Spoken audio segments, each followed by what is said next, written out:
everyone. I think we can start. And first things first, let me say thank you to our guest professors today and to our professors from Scuola and my colleagues and to the organizers of the Horizon Project Express 2. The paper we are discussing today by Professor von Bogdandy, titled The European Renaissance of Republicanism on the Future of EU Law in Light of Article 2 TEU,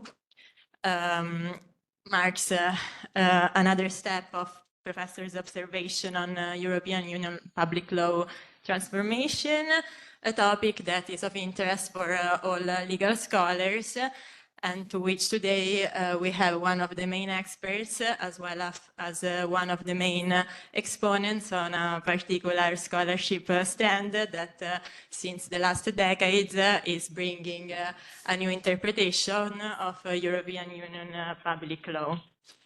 So it is with great honor that I leave the floor to Professor von Bogdandy, Director of the Max Planck Institute for Comparative Public Law and International Law and Professor of Public Law.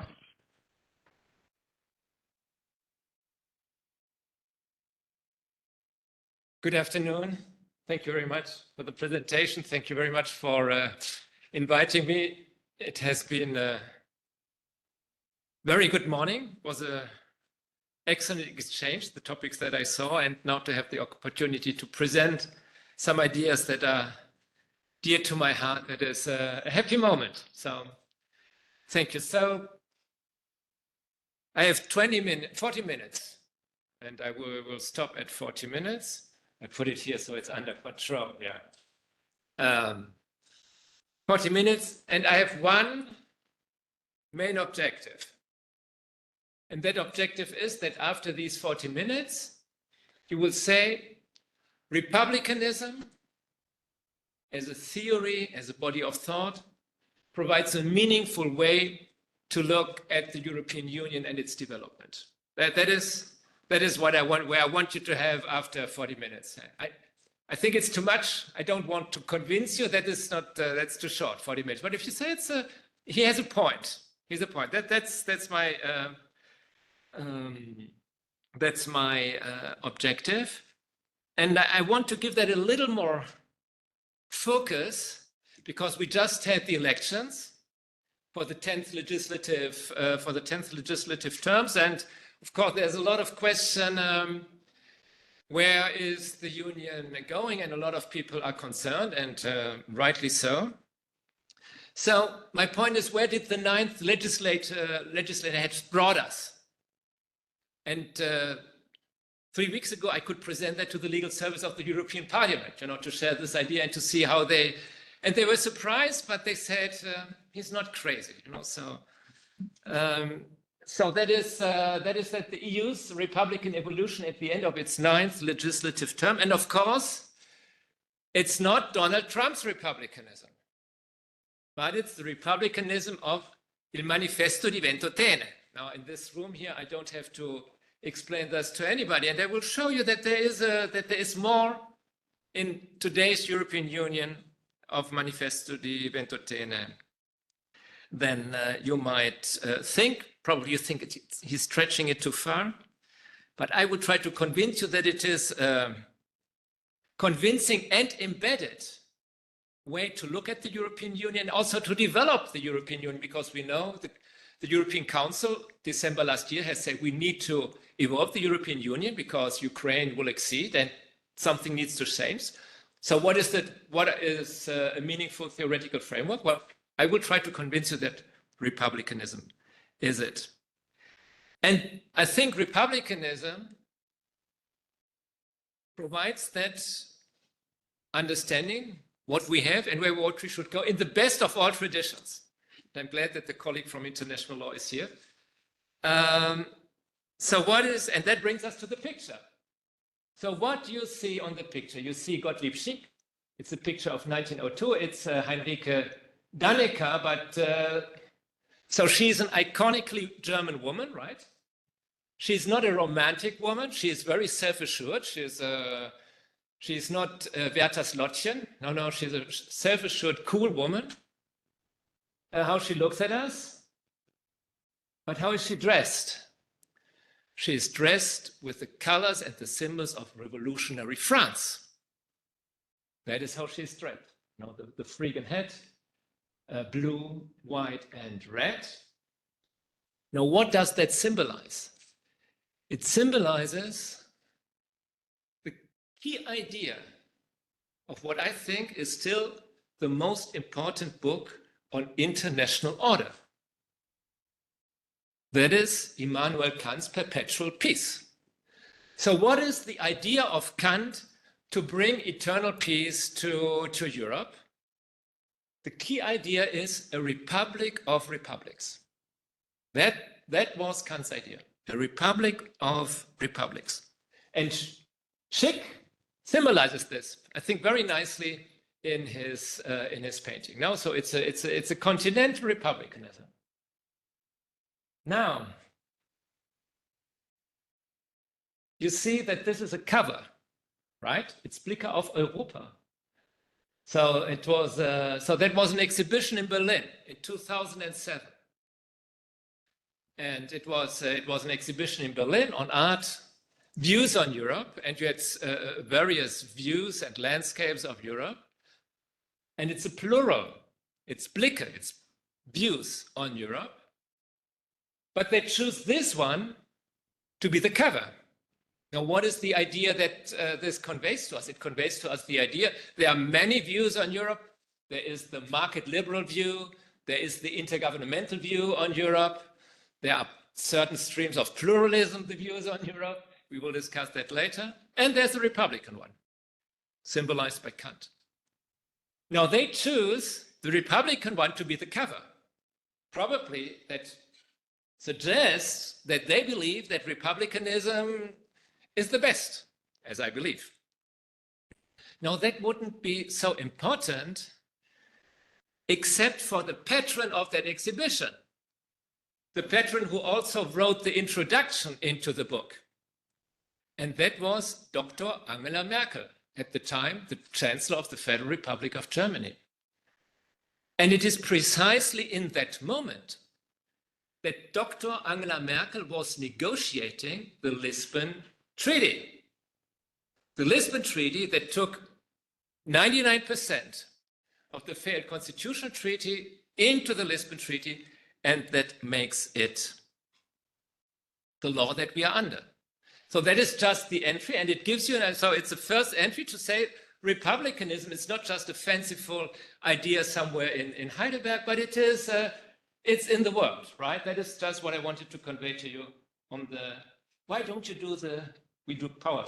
Yeah, we share the work here. Okay, now, so I want to bring that to you in four steps. We go first. There will be some theory, so we need a meaningful concept of republicanism that comes with a thick understanding of democracy. Then the second, I will show you the evidence. So what is the evidence of that republicanism that comes with proposal debates, legislative acts, judicial decisions, so our understanding of empirics. Then we will go to the objections, in particular the question, where is self-determination and where is the European public? And then we are coming to some practical issues. So we start with theory, with a topical understanding of republicanism. So republicanism is a concept of public law, and as many, indeed most important concepts of public law, it has an analytical element. So we use these concepts in order to understand the legal material, but it also has a normative, a transcending element. It helps us to go, back. It helps us to develop ideas how we can develop the law within the law without legislative amendments. You know, the law is a living instrument. So these concepts help us to make out of the law a living instrument. So it indeed, Cicero, and that is the gentleman on the right, he established the concept of res publica about more than 2,000 years ago as a transformative solution to the crisis of the Roman state.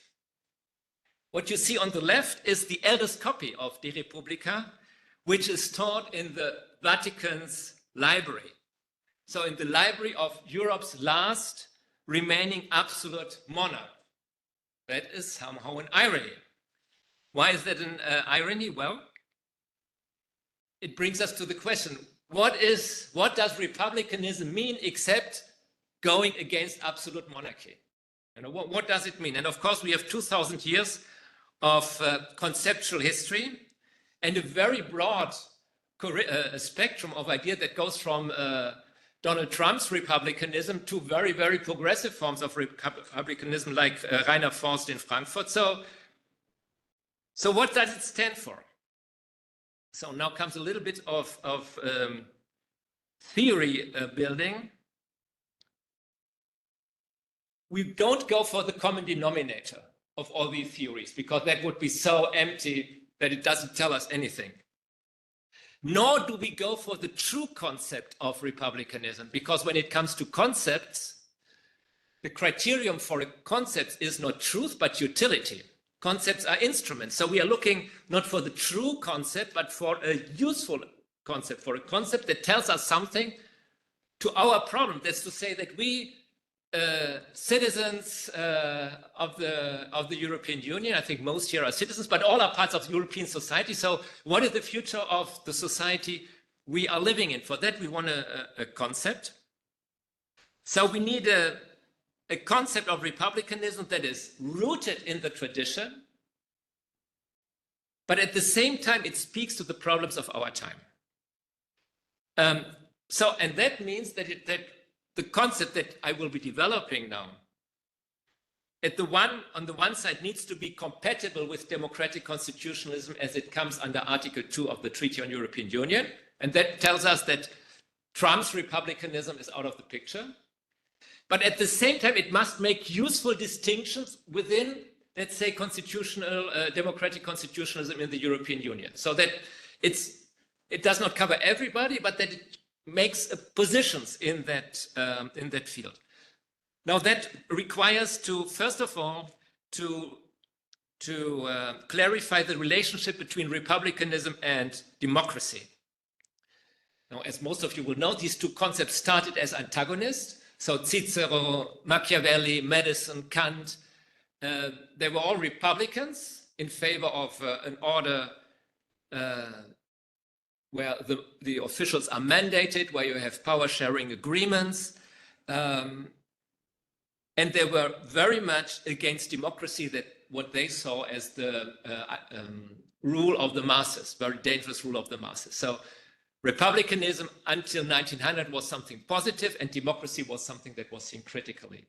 That changed at the end of the 19th century, because democracy stood for equality. Democracy came with a strong idea of equality, and the idea of equality gained importance in the late 19th century and early 20th century.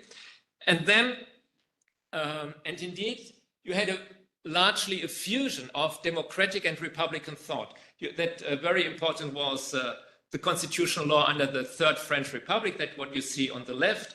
It was very strong in the Weimar Constitution, what you see in the middle. And one person who symbolizes that fusion of republican and democratic thought is Costantino Mortati, after his conversion from fascism to democracy. He offered a conceptualization of Italian republicanism that combines democracy and human rights with a power-sharing agreement under a rigid constitution. So these are the four elements: fundamental rights protection, democracy, power-sharing agreement, and a rigid constitution. And he fuses that into the Italian understanding of republicanism, and these two elements. And in that light, constitution, democracy, and republicanism almost became one thing. That, however, the development did not start there.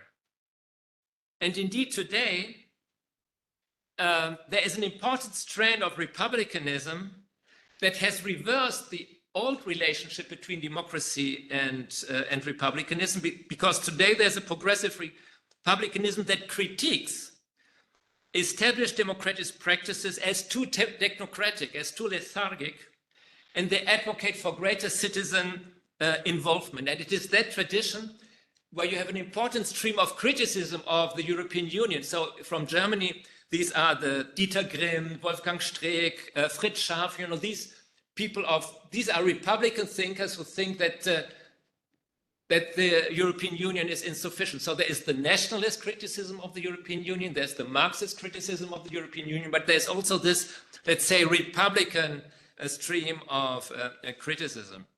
Now, no, stop. And just very briefly, so the whole thing started in France with Claude Nicollet, who brought up who said, what does republicanism mean under the constitution of the Fifth Republic with a very strong president where parliament had a very small role? So he said that cannot be our republican tradition. There needs to be some more for the citizen. Then you have it in the Yale Law Journal of 1988. After the Reagan years, people said at the end of the Reagan years, but what is left? Is it just to get rich and to go to vote every 4 years? That cannot be. There is something more to our republic. So let's try a Republican Renaissance. Or Günther Frankenberg does the same in the Kohl years. It's the same thing. Or Maurizio Biroli does it with respect to the years of Berlusconi. Of course, Italy was a democracy, but somehow something was lost, what was at the beginning in the idea. And republicanism is the concept to bring that back to life again. So we have an important stream of Republican thinking that says, yes, we are a constitutional democracy, but somehow it takes a critical edge. It takes a critical edge. And on that basis now, I sketch a useful, hopefully, useful concept for European republicanism. So what does it mean? First of all, it needs to harmonize with the principles of Article 2.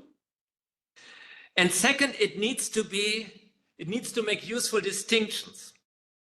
In that respect, I take 3 elements for my concept of republicanism, 3 elements. The first one is it's an orientation towards European citizenship, and I hope it will stand.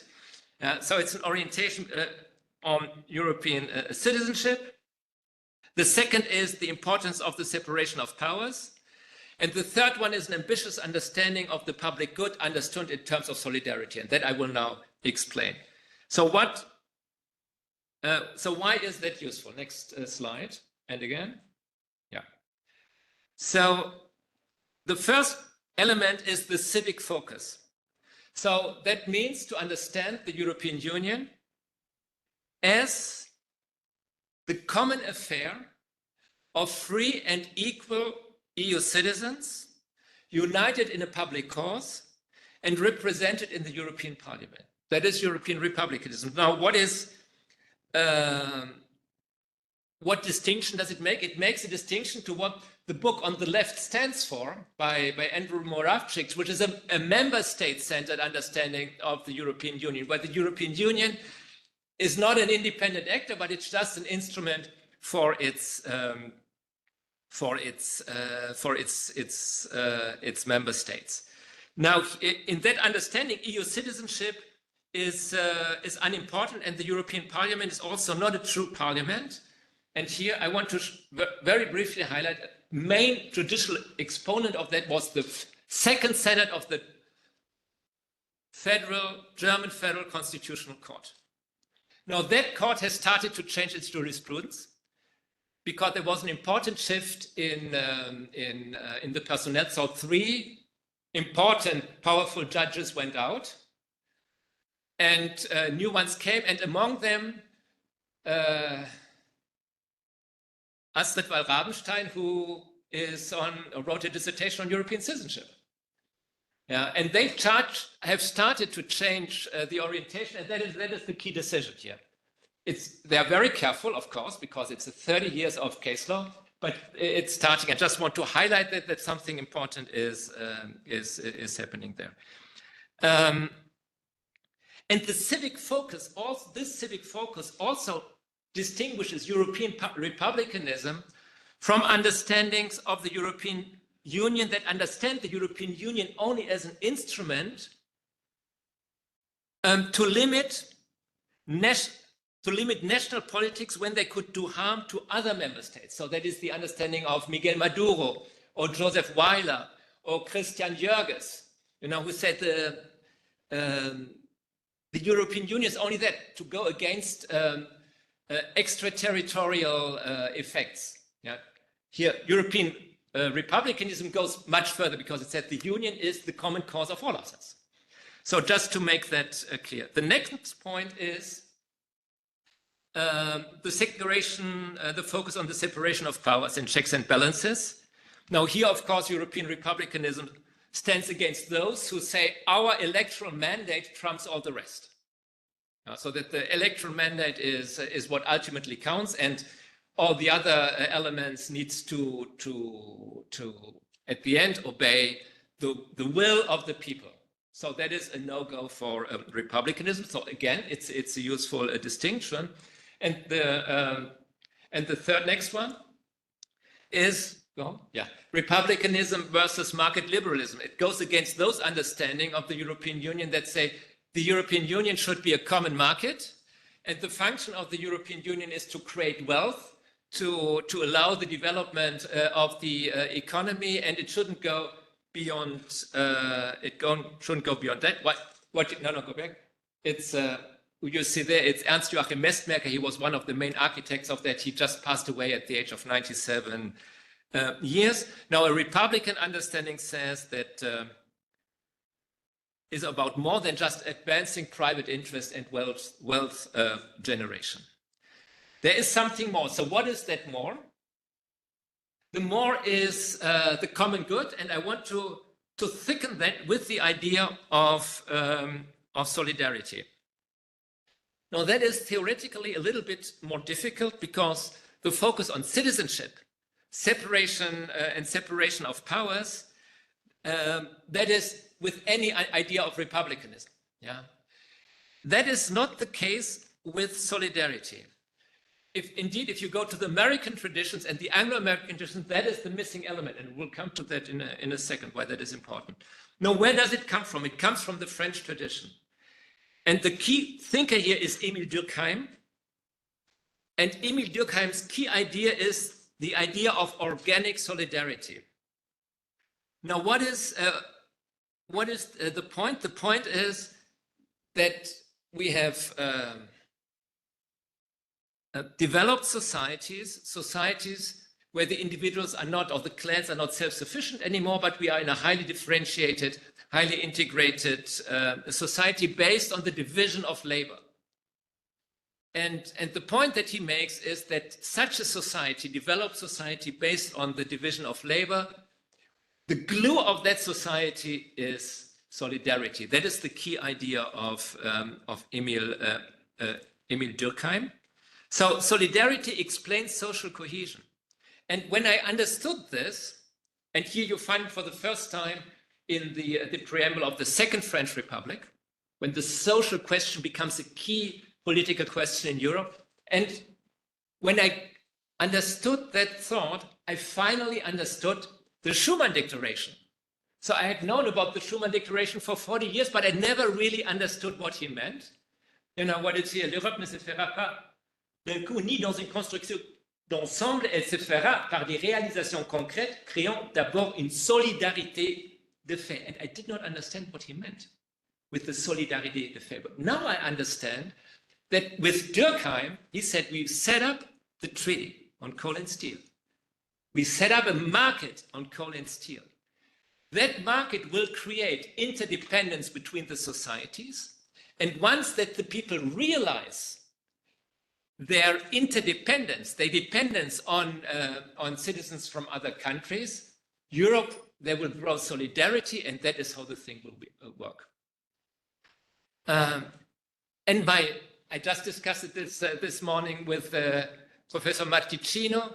If perhaps the change of ideas in the Italian Prime Minister from her strident anti-European talks to her Europeanism today, whether once in office she had that type of insight, you know, that she just saw to what extent Italy is involved in Europe. So if it would if she would realize the type of politics that she was advocating before, that would do so much harm to the country that it could not stand. Perhaps it's that type of a cognitive process. But very important here, solidarity is an act of cognition.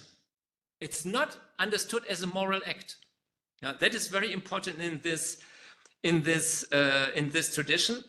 Now, but of course, once you understand that you need that type of solidarity, then solidarity also has that normative element, because it supports the request for a certain type of cohesion policies, of sharing, of redistribution. Now, why is that? So I think that concept holds much, and I think we should work with this concept of republicanism for a third reason. The first one is it's rooted in the Schuman Declaration, so it goes into the depth of the European integration process. Moreover, it gives republicanism distinctiveness in European society with respect to two key questions, namely redistribution and social cohesion. So what keeps us together? I think that are the two questions that we are confronted with at any moment. And now the European Union is dispensing, redistributing so much money. You know, I think it's so fundamental to what the European Union is that it should be in the concept, and not least, it distinguishes European republicanism from Anglo-American republicanism, because in the Anglo-American tradition, even those people like in the Yale Law Journal, those who are progressives, they are looking at progressive interpretations of rights. But solidarity is not a constitutional issue in the Anglo-American tradition, whereas in Europe it's a key to the constitutional tradition. For that reason, I think the element of solidarity helps us to distinguish the continental tradition of republicanism from the US republicanism. Evidence. So that was the theory. Now let's see what is the evidence. At first sight, there's little evidence for European republicanism, because so it pops up here and there in the literature, but it's not very much. It's not a very much used term, so it seems peripheric, but I think it's not. And that leads us to the Italian prison island Ventotene. You see the pictures there. Now it looks pretty lovely, but it wasn't in the 40s. When the resistance fighters were looked up there. And there, well, all the people here in the room will know that, in 41, Altiero Spinelli and Ernesto Rossi, they penned the Manifesto di Ventotene. Now, the Manifesto di Ventotene, and we know it's usually presented as a federal vision for Europe, but of course, it's a federal republican vision of Europe. We have two streams of European federalism. One is the Ventotene federal republicanist view, and the other one is the Coudenhove, Habsburg, Pan-Europa European federalism, which is the federalism of the Christian Europe, the Christian Abendland. So there are two very different streams of federalism in Europe, and the Ventotene one, it's a republican federalism. And here, next one. And indeed, a lot of the path of Europe that we see of the European federalists, they are standing in that tradition. What you see here is an alumnus, one of the most known alumni of this school, Amato, Jean-Luc Dehaene, and Valéry Giscard d'Estaing. Here, what they're giving to the Italian president is the draft of the European Constitutional Treaty. Now, all three of them were Republican federalists, European Republican federalists. Yeah, Dehaene from the Christian Democrat side, Amato from the socialist side, and Valéry Giscard d'Estaing from the liberal side. So they penned Article 2. No, it was a small group who penned that. And then next, of course, you might say not all So they were a European Federal Republicanism, but even within their political group, the socialists, the Christian, the European People's Party, and the liberals, there are people who have a much more state-centered understanding. But even there, the idea of European republicanism somehow has an appeal, and you see it here on the picture. That is the moment after the signing of the draft constitutional treaty in Rome, 29 October 2004. Who was the Italian Prime Minister? Silvio Berlusconi, and he was the guy to organize it, or at least his people. So what did they put? Europee Republicae Status. So what does that mean? Well, you can have a seminar here later on in translation from the Latin, but I think the best translation is the Constitution of the European Republic. So it is in the public realm. Now, of course, the constitutional treaty failed in 2005, but much of it was rescued, not least by the effort of Dr. Angela Merkel. You remember the picture at the very beginning. Next slide. No, is it this? Yeah, okay. Okay, the picture is, again, it's the ballroom oath by Jean-Louis David. Ja, stimmt, hier ist es voll schön. Yeah, okay, yeah, okay. So here we have the, So here we have the Article 2 that the two pen, and I think it just reads wonderfully as a Republican manifesto that you can imagine that all these people, they're coming together, and what they pledge their allegiance to is this Article 2. So the 12th. So this clause of Article 2, I think it's easy. We can do it later in the question and answers. I think it's easy to read it as a Republican manifesto for the European Union, not least because there is solidarity. Now, why should we read it as a Republican development? That is the next slide. So one very useful method in order to have insight in law is the comparative method. You can do that between legal orders, but you can do it also over time. So here we do it over time. We compare the Article 2 of the EC Treaty from 1957 with the Article 2 of the Treaty on European Union 50 years later. And we don't have the time to go into it, but I think it's very clear. Article 2 at the time, it was all about the economy, and 50 years later, it's all about democratic constitutionalism. Of course, the Article 2 remains, but it's there as Article 3, paragraph 3.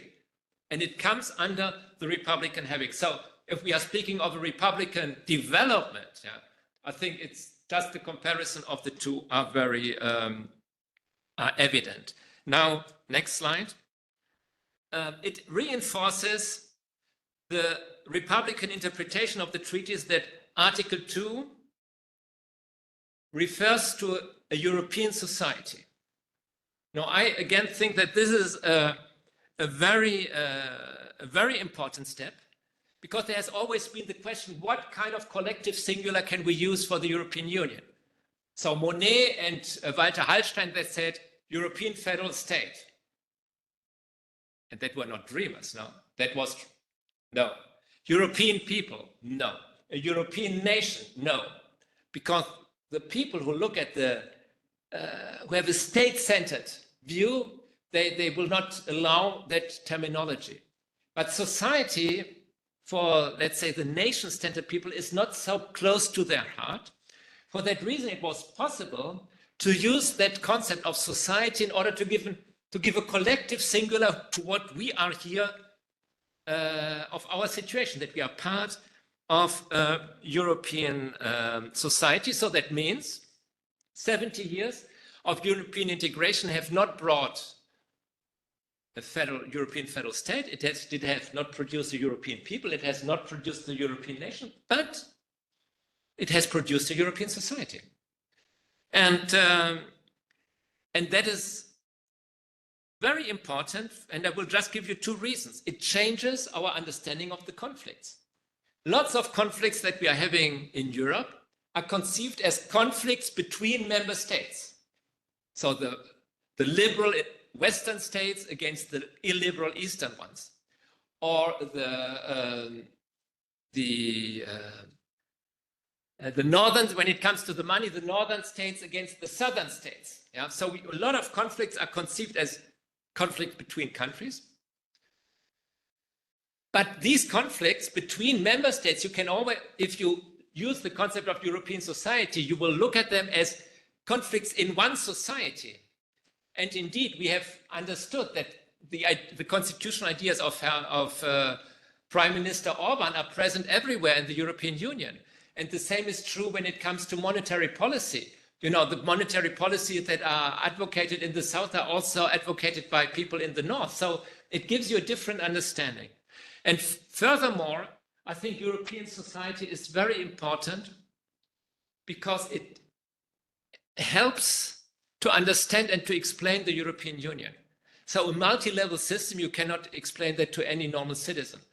And if you speak of the European Union, most people associate with that something that goes on in Brussels and where you have officials and lobbyists and politicians. So the European Union is something which is far away. But if you speak about European society and the law of European society, it's evident that that is everywhere. It's evident that this, what is happening here, is part of European society that is deliberating how to understand itself and how to go into the future. Next slide. And it's also interesting, the picture is bad, just to tell you that this is not just a loose idea. This is 2 years ago, the legal service of the European Commission, and that are not legal dreamers. You know, the legal service of the European Commission, they made a book, 70 Years of EU Law, and what is the subtitle that they gave with it? A Union of its Citizens. Now, we discussed that with the legal service, and there was some critique, and rightly so, but I think it is very important that now the legal service of the European Commission, so that is the closest thing that you can get to the development. You know, they conceive of EU law as the law of EU citizens. And of course, if you want to theorize that, the only meaningful theoretization is European republicanism. Yeah. Now you might say this idea of European society, that is, again, it's a lawyer's idea. It's written in a text and it's just black letter. But that is not. If you go to look into sociology, there's a lot of sociological research on European society. A lot of sociologists who would say that is a meaningful concept by which you read the social developments in the European Union. Next slide. Now, at the beginning, for some time, 5 minutes, this manifesto, this Article 2, it was treated by many lawyers as the preamble. And it was even ridiculized. You know, people said that is not law, that is something else. It does not concern us. So for the Republican Manifesto for some time remained in the air and was not relevant. But that changed in the 9th legislature for the development that you all know. It started with ASJP, that was still in the 8th, but then all the development was in the 9th legislature in order to meet the authoritarian developments in the European Union. And the whole thing, next slide, came to the pinnacle in the decision of 16 February 2022. You will all know of them. We have now a new era of European constitutionalism. I would say it's with that decision, the constitutionalism of the European Union moved from the old functional paradigm, functional constitutionalism, that is to say a constitutionalism that goes on direct effect, supremacy and autonomy of EU law in order to enhance the efficiency, the effectiveness of European law. That is the old idea of European constitutionalism. And that has now been supplemented and integrated by a principled constitutionalism, a constitutionalism that is based on the Republican principles of Article 2. So a big shift in the last legislature of European constitution with enormous effects. With enormous effects. That is not just in the clouds. That is something that is changing Europe, not least because the financial instruments are working. You know, we see that every day, and it's important here that in that decision, we are coming back to solidarity and how important that is to Republican thought. And I find it so interesting that the court in marginal number 127, when everything was set, everything was, the identity is 127. So everything important was said, but no, the court makes the point that it's also on solidarity. Yeah. Going into Article 2, Sentence 2, and you know, those who have worked on it know how difficult it is to work with the Sentence 2. So there was no need to do that. Yeah, and yet the court went to Sentence 2 to solidarity. It was really surprising. Okay. And then, very important last point in the evidence, I think, are the Digital Markets Act and the Digital Service Act. That also explains to us republicanism. Why? Well, in my understanding, the biggest challenge, no, not the biggest, but a very big challenge is what we do with the private power that comes with the digital era. And of course, if it is still meaningful to speak of Republican values when we have Google, when we have Meta, when we have Facebook, when we have Amazon. So it's a real challenge. And it is interesting to see that, so the US has given up on that. And the European Union at the beginning was following the market liberal approach of the United States, but then they changed. And they, with the idea that is key to republicanism, and that is that the public has the primacy over the private. Now, the public has the primacy over the private, and that needs to be enforced. We don't know if that will work, but what we do know is that the European Union is the only organization in the world that is trying to do that and that has the power. Never forget, Mark Zuckerberg, the only places, parliaments he went to was the US Congress and the European Parliament. He never went to France, the Bundestag or Assemblée Nationale, no, but he went to the European Parliament. So that is, I think these two acts is another something that you can take as evidence of European republicanism. Next slide. So what are the objections? Of course, there are objections. Next one is the question of self-determination, and the other one is the question of the Republican spirit, and the third one is Republican form. So you will bring it to me, and I'm happy to respond to that. You say, no, it's go on. So there is, of course, you will say there's Cicero, and it needs a people, and you have, no, one back, and you have Kant, and who said it needs to be self-determination. So if you go down that line, there is the no demos theory, and without a demos, there is no European democracy, and we can rehearse all that discussion, and I'm happy to discuss it, but I come with a loaded gun, so please challenge me on that. I think we know the preamble of the US Constitution, and we read now, there we have we the people, and here you have His Majesty of the King of Belgium, so that cannot be republicanism. It's just crazy to go for that way. I think there are very good arguments that you can square it. Next slide. And I think one thing is, if you want to create if you want to go for self-determination, you need we-ness, you need collective identity. So I think we don't have that type of we-ness in Europe, and I think we have no demos, and I think it's an achievement. We should be proud of that we don't have that type of self-determination, because creating that self has been mostly a very violent process. And if the European Union does without it, I think that is only an achievement. We don't want. Next slide. Yeah, okay. Now making it practical, that's the last slide. So what to do in order to advance that? First of all is, we have this Article 2, but we have 70 years of EU integration with very different layers. And we also know that EU law, not even the treaties, is coherent. So one very important thing that lawyers can do is to reconstruct the entire body of EU law in light of the Republican principles of Article 2. And that is something for a full generation to do that. It's a 30 years project to develop EU law in that light, and it takes a lot of dissertations, a lot of PhDs to advance that. That is the first. The second element is overcoming pluralism as the leading paradigm. Now, what do I mean by that?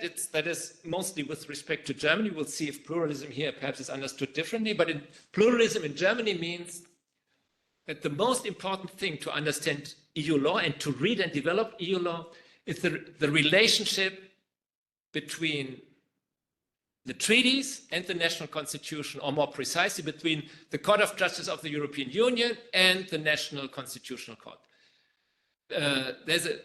There's a stream of European scholarship, and they conceive themselves as pluralists that say that is the core question, and all the rest comes under it.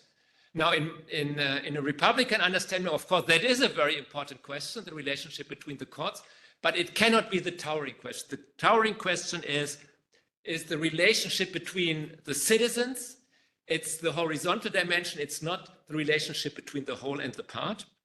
And then the last one is to develop the federal approach into a federal and republican approach. So to develop the federal light, the federal interpretation of the European Union in light of republicanism. Now, three qualifications. No, leave it. Three qualifications to conclude. First, the contribution focused on a development of European republicanism. I'm not making the claim that the European Union is a republic. That's a different argument. And it takes a different type of. The second one is the argument is not apologetic. There are a lot of things in the European Union that are very critical, and I don't want to apologize for that. And indeed, there are some, but I think that republicanism is the right way to address them. Yeah? And the third element is that Republican thinking needs to be open to compromise. Because so my argument is, and that brings me back to the beginning. So I think that republicanism is a coherent and possible legal theory to read the treaties. But of course, European society is pluralist, and there are other understandings. The head of this government, of the Italian government, has a different understanding of the European Union, and there are academics who share and elaborate that view. Now, and the same is true with other approaches. So republicanism is not the only possible theory in town. For that reason, we need to engage in discussion, and we need to engage in compromise. European society is pluralist, and so must be its scholarship. Thank you for your attention, and let's go for the discussion.